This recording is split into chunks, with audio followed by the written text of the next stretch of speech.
আবার নাহিদ ইসলাম বলেছেন যে ভারতপন্থী পাকিস্তানপন্থী কিছু চাই না। এই দুটো যখন বলেন তখন আমার ভালো লাগে। আবার দ্বিতীয়ত ভারতপন্থী কারা, আমরা তো জানি এইগুলো। ভারতপন্থী মানে আওয়ামী লীগ, ঠিক আছে, আওয়ামী লীগ চায় না। পাকিস্তানপন্থী কারা, এটা কিন্তু ক্লিয়ার না, এটা কিন্তু ক্লিয়ার না আসলে পাকিস্তানপন্থী কারা। জামাত হতে পারে, যদি জামাত ছাড়া তার কাউকে পাকিস্তান, বিএনপি পাকিস্তানপন্থী দল, এটা আমার কাছে মনে হয় না। তাহলে তাহলে পাকিস্তানপন্থী কারা?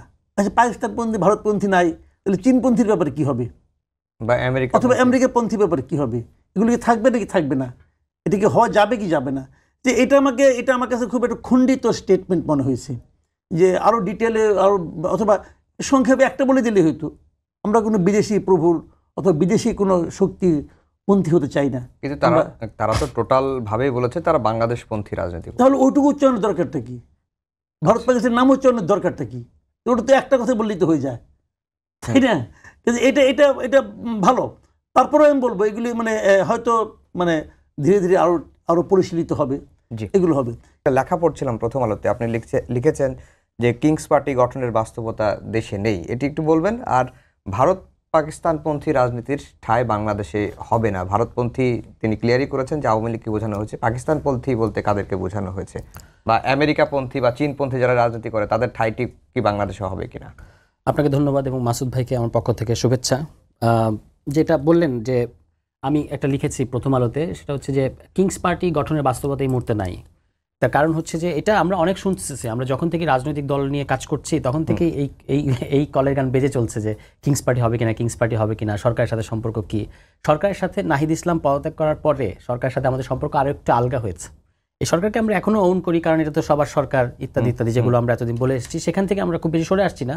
কিন্তু সরকারি কোনো আনুকূল্য আমরা মানে যতটা কিনা এটাকে অ্যাজাম্পশন আকারে বা হাইপোথিসিস আকারে বলা হচ্ছে, কোথায় আমরা কতটুকু সরকারের সাহায্য নিয়েছি এটার ক্ষেত্রে আমি কোনো স্পেসিফিক বলতে দেখি নাই যে এই যে ওরা এই কাজগুলো সরকারের সহযোগিতা নিয়ে করছে। বরং আমি আপনাকে বলতে পারি সারা দেশে আমরা মাঠ প্রশাসনের ক্ষেত্রে অনেক জায়গায় আগ বাড়িয়ে প্রশাসনের অসহযোগিতা পাচ্ছি। যেমন ধরুন নরসিংদীর কথা আমি বলতে পারবো, যেহেতু ওটা আমার এলাকা, আমি ওখানে কিছু কাজ করি। ওখানে একজন ওসি ছাত্রদের ব্যাপারে ছাত্রদেরকে আলাদা করে কোনো হেল্প করছেন তা না, তিনি ছাত্রদের ব্যাপারে একটু স্নেহ পরবশ ছিলেন। তাকে বদলি করা হয়েছে বিএনপি নেতার পরামর্শে বা বিএনপি নেতার চাপে, ওখানকার বিএনপি নেতার চাপে। এরকম শ্রীমঙ্গলে ওখানকার যিনি ওসি তিনি আসলে বিএনপি নেতার সাথে আতাত করে আমাদের লোকজনকে মামলা দিয়ে শ্রীমঙ্গল ছাড়া করে রেখেছেন। সারা দেশের পিকচার মোটামুটি একই। এগুলো আমি খুব বেশি পুনরুক্তি করতে চাই না, কারণ এগুলো আপনারা জানেন না, আমি এটা বিশ্বাস করতে চাই না। ডিসি, এসপি, ইউএনওরা কী ধরনের এটা আপনারা জানেন, অবশ্যই নিশ্চয়ই জানেন। ফলে আমাদেরকে যেটা হচ্ছে কি, সব জায়গায় টলারেট করা হচ্ছে সর্বোচ্চ, খুব ওয়েলকামিং কিংবা আমাদেরকে আগবাড়িয়ে কোনো হেল্প করছে। আপনি বিএনপির একটা মাঝারি পর্যায়ের নেতা কল করলে ওসি যেভাবে চেয়ার ছেড়ে উঠে দাঁড়ায়, আর আমাদের একজন সমন্বয়ক কল করলে অনেক সময় চিনতে পারে না, বা হয়তো অনেক সময় ভুয়া মামলা দিচ্ছে, সেটার ব্যাপারে গেলেও কোনো ধরনের হেল্প পায় না। আরও ব্রডার ওয়েতে কিংস পার্টি গঠনের বাস্তবতা আমি নেই এই কারণে বলেছি, কারণ হচ্ছে বিএনপি এবং অন্যান্য সিভিল সোসাইটির একটা অংশ এটাকে অনেক সময় 111-এর সাথে তুলনা করছে। বিএনপির থেকে আমরা প্রায় শুনছি যে -2 করা যাবে না। এখন যখন আপনি -2 বলেন তখন কি মুশকিল হয়, আপনি বলেন যে -1 অলরেডি ঘটে গেছে, মানে আওয়ামী লীগকে আপনি একটা ভিকটিমের মর্যাদা দেন আসলে, ঠিক আছে? এবং আপনি বলতে চান যে আমার সাথে একই ঘটনা ঘটতে যাচ্ছে, তো আপনি আওয়ামী লীগ এবং আপনাকে একই জায়গায় নিয়ে যান, একটা গণহত্যাকারী দল, এবং আপনি নিজেকে একই জায়গায় লোকেট করেন, সেটা আসলে ঠিক হয় না।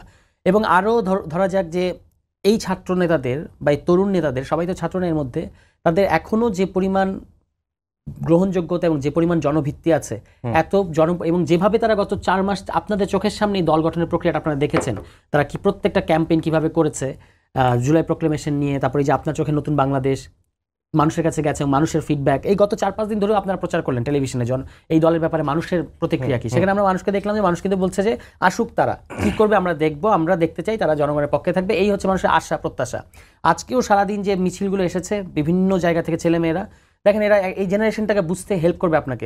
এরা এই দলের মিছিল এসেছে কিন্তু বলতেছে দলের নেতৃত্বকে কিন্তু এই করতে হবে, দলের নেতৃত্ব যদি এই করে তাহলে আমরা সমর্থন দেবো, নাহলে দেবো না। একটা স্লোগান আপনি পাবেন না, নাহিদ ভাই ভয় নাই, রাজপথ ছাড়ি নেই, এই টাইপের, যেটা অন্যান্য দলের সাধারণত ব্যক্তিকেন্দ্রিক স্লোগান। পুরো স্লোগানটাই হচ্ছে আসলে কর্মসূচি ভিত্তিক স্লোগান। ফলে এই জেনারেশনের টেম্পারমেন্ট আলাদা, তাদের ধরন আলাদা, চিন্তা ভাবনা আলাদা, এবং তারা আসলে এই দলটাকে একটা আহত মানে হুইল চেয়ারে এসেছে, তাকে হুইল চেয়ারে নিয়ে আসতে হয়েছে, তিনি এসে বলছেন যে এটা আমাদের দল। তা আপনাদের এই ইমোশনটাকে বোঝা উচিত তাদেরকে, এটা সবাইকে শিখিয়ে দিয়ে পড়ে আনা হয়েছে, ব্যাপারটা একদমই তা না, ঠিক আছে? ফলে আমি মনে করি যে এত বিপুল জনভিত্তি নিয়ে কিংস পার্টি গঠন করার কোনো বাস্তবতাই নাই, এবং এই সরকার তো কোনো আসলে অবৈধ পন্থায় ক্ষমতা দখলকারী সরকার না যে তাকে আসলে নিজের ক্ষমতাটাকে বৈধতা দেওয়ার জন্য একটা কিংস পার্টি গঠন করে পাতানো একটা নির্বাচন দিয়ে ইলেকশনে যেতে হবে এবং সেখানে সংসদের মধ্যে একটা পাতানো দামি সংসদে আসলে ওই যে গত যে সরকারটা ছিল যেটা তার ক্ষমতা দখল করেছে অবৈধভাবে সেটাকে তাকে আসলে বৈধতা দিতে হবে। এই ধরনের বাস্তবতা আমরা নাই।